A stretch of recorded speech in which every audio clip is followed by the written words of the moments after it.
Hi കൂട്ടുകാരെ, മിനീസ് കിച്ചണിലേക്ക് എല്ലാവർക്കും സ്വാഗതം. രസത്തിൻ്റെ റെസിപ്പിയാണ്. അപ്പം വീഡിയോയിലേക്ക് പോകുന്നതിന് മുമ്പ് വീഡിയോ കണ്ട് ഇഷ്ടപ്പെടുവാണെങ്കിൽ ലൈക്ക് ചെയ്ത് ഷെയർ ചെയ്ത് കമൻറ്റ് ചെയ്ത് സബ്സ്ക്രൈബ് മറക്കല്ലേ. നമുക്ക് വീഡിയോയിലേക്ക് പോകാം. വെറൈറ്റി നല്ല ടേസ്റ്റ് ആയിട്ടുള്ള രസത്തിൻ്റെ റെസിപ്പിയാണ് കേട്ടോ.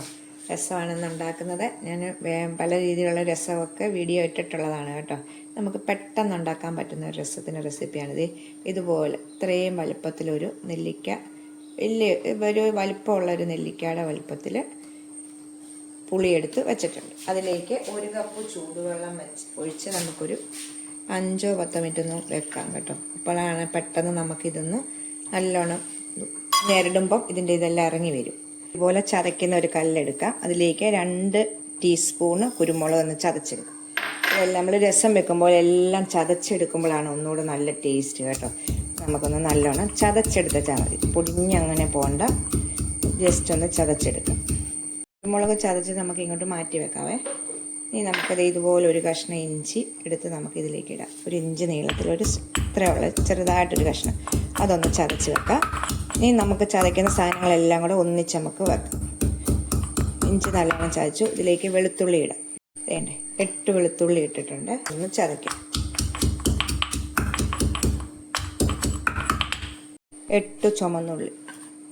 ഇത്രയും ഇഞ്ചിയും വെളുത്തുള്ളിയും എല്ലാം കൂടെ ഒന്നിച്ചിട്ടാൽ നമുക്ക് ചതച്ചെടുക്കാൻ പാടാം. അതുകൊണ്ടാണ് ഓരോന്ന് ചതച്ചിട്ട് ഓരോന്ന് ഇടുവാണെങ്കിൽ പെട്ടെന്ന് ചതച്ചെടുക്കാൻ പറ്റുമേ. അപ്പോൾ നമുക്കിത് 3 ഒന്ന് ചതച്ചെടുത്ത് മാറ്റി വെക്കാം.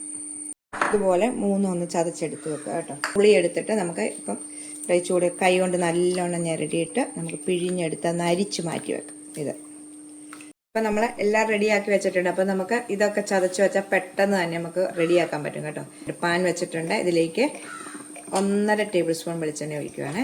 ചൂടാകട്ടെ. അപ്പം 1/2 ടീസ്പൂൺ കടുക് ഇടാവേ. ഒരു 1/4 ടീസ്പൂണ് ഉലുവ ഇടാം. അതിൻ്റെ കൂടെ തന്നെ 2 മുളക്.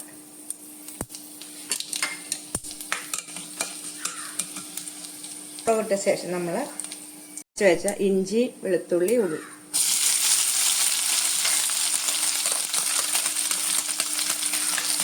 ഇത് ഒരു ഗോൾഡൻ നിറമാകുന്നിടം വരെ നമുക്കൊന്ന് വഴറ്റിയെടുക്കാം. ഇത് തീ കുറച്ച് വെച്ച് നമുക്കിതൊന്ന് വഴറ്റിയെടുക്കാം. ഇതുണ്ടോ ഇതുപോലെ ഗോൾഡൻ നിറമാകും. അപ്പം നമ്മൾ തീരെ കുറച്ച് വെച്ചിട്ട് നമുക്ക് ഇതിലേക്ക് പൊടി ഐറ്റങ്ങളെല്ലാം ഇടാവേ. 1 ടേബിൾ സ്പൂണ് മല്ലിപ്പൊടിയാണ് ആദ്യം ഇടുന്നത്. തീ കുറച്ച് വെക്കണം. പിന്നെ ഒരു 1/4 ടീസ്പൂണ് മഞ്ഞൾപ്പൊടി. ഇനി 1 ടീസ്പൂണ് മുളക് പൊടിയും കൂടി ഇടാവേ. 1 ടീസ്പൂണ് മുളക് പൊടി ഇട്ടു. അതിനുശേഷം നമ്മൾ ചതച്ചെടുത്തേക്കുന്ന കുരുമുളക് നമുക്ക് ഈ പൊടിയെല്ലാം കൂടി ഇതിലേക്ക് ഒന്ന് വഴറ്റാം. പൊടികളെ ഇട്ട് നമ്മളത് എണ്ണയിലൊന്ന് മൂപ്പിച്ച ശേഷം നമുക്കിതിലേക്ക് 1 തക്കാളി ഇതുപോലെ കട്ട് ചെയ്തിടാം. നമുക്ക് ഇനി ഇച്ചിരി കരിയാപ്പില, കുറച്ച് കരിയാപ്പില. തക്കാളി ഇട്ട് കരിയാപ്പില ഇട്ട ശേഷം ഉടനെ നമ്മളിതേ പുളി നമ്മൾ ഞെരടി എടുത്ത് അരിച്ച് വെച്ചതാണ് കേട്ടോ ഒഴിക്കാം. അപ്പോൾ തക്കാളി ഇങ്ങനെ വെന്തു പോകണ്ട, ഇതുപോലെ ഇങ്ങനെ കഷ്ണങ്ങളായിട്ട് കിടക്കണം കേട്ടോ. ആ പുളിവെള്ളം ഒഴിച്ച ശേഷം നമ്മൾ 3 കപ്പ് വെള്ളമാണ് ഒഴിക്കുന്നത്. 3 കപ്പ് വെള്ളം കൂടെ ഒഴിക്കാം. 1 കപ്പ് വെള്ളത്തിലാണല്ലോ നമ്മളിപ്പം പുളി ചൂടുവെള്ളത്തിൽ വെച്ചത്. ഇപ്പം ഇപ്പം നമ്മൾ 3 കപ്പ് കൂടെ ഒഴിച്ചു. അപ്പം മൊത്തം 4 കപ്പ്. ഇനി നമുക്ക് ഉപ്പ്, പിന്നെ കായപ്പൊടി ഇത്രയും ചേർക്കണം. 1 ടീസ്പൂണ് കായപ്പൊടി, നമ്മുടെ ആവശ്യത്തിന് ഉപ്പ് കേട്ടോ ഇട്ടിട്ട് നമ്മൾ ഫുൾ തീയെ വെച്ച് ഇതൊന്ന് തിളയ്ക്കണം. കായപ്പൊടി ഉപ്പിട്ട ശേഷം ഒന്ന് ഇളക്കുക. എന്നിട്ട് ഫുൾ തീയെ വെക്കുക കേട്ടോ. എന്നിട്ട് ഈ സമയം നല്ലോണം ഒന്ന് വെട്ടി തിളക്കട്ടെ. ഇത് രസം നല്ലോണം വെട്ടി തിളയ്ക്കുന്നുണ്ട് കേട്ടോ. അപ്പം നമുക്ക് ഈ സമയം നല്ലോണം ഒന്ന് തിളച്ച ശേഷം ഒന്ന് മീഡിയത്തിൽ തീ വെച്ചിട്ട് നമ്മുടെ തക്കാളിയൊക്കെ ഒന്ന് സോഫ്റ്റ് ആകാൻ വേണ്ടി ഒരു 5 മിനിറ്റ് നേരം മീഡിയം തീ കിടന്നൊന്ന് സോഫ്റ്റ് ആകട്ടെ കേട്ടോ. അപ്പോൾ നമ്മുടെ തക്കാളിയൊക്കെ വെന്ത് കിട്ടും. അത്രയും വെന്താൽ മതി. അങ്ങനെ കുഴഞ്ഞെടുക്കേണ്ട തക്കാളി കേട്ടോ. നമുക്ക് മീഡിയം തീയിലൊന്ന് 5 മിനിറ്റ് നേരം വെക്കാം. തീ കുറച്ച് വെച്ചിട്ട് ഒരു 5 മിനിറ്റ് നേരത്തേക്ക് തക്കാളിയെല്ലാം സോഫ്റ്റായി. ഈ സമയം നമുക്ക് ഇച്ചിരി മല്ലിയില ഇടുക കേട്ടോ. മല്ലിയില ഇടുമ്പോൾ നല്ലൊരു ടേസ്റ്റാണ്. പിന്നെ തക്കാളി ഇട്ടില്ലെങ്കിലും കുഴപ്പമില്ല കേട്ടോ. തക്കാളി ഓപ്ഷനാണ്. നിങ്ങൾക്ക് നമ്മുടെ പുളി തന്നെയാണെങ്കിലും മതി കേട്ടോ. അപ്പോൾ നമ്മുടെ തക്കാളി ഇതിനകത്ത് ഇങ്ങനെ വെന്തളിയുന്നൊന്നും ഇല്ലല്ലോ.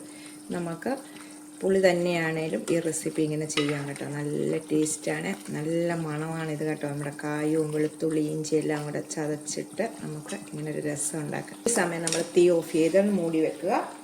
ചെറിയ ചൂടാറിയിട്ട് ചെറിയ ചൂടാകുമ്പോഴേ നമ്മൾ ഒന്ന് ഇതെല്ലാം ഇതിലേക്ക് ഒന്ന് പിടിച്ച് കഴിയുമ്പോഴാണ് നമ്മൾ ഈ രസമൊക്കെ ഒന്ന് വിളമ്പേണ്ടത് കേട്ടോ. ചൂടോടുകൂടി കഴിഞ്ഞാൽ അതിൻ്റെ ടേസ്റ്റ് കിട്ടത്തില്ല. ഒരു സ്വല്പം നല്ല സമയം കഴിഞ്ഞ് ഒരു 10-15 മിനിറ്റ് കഴിയുമ്പോൾ നമുക്ക് വിളമ്പാവുന്നതാണ്. തീ ഓഫ് ചെയ്തിട്ടുണ്ട്.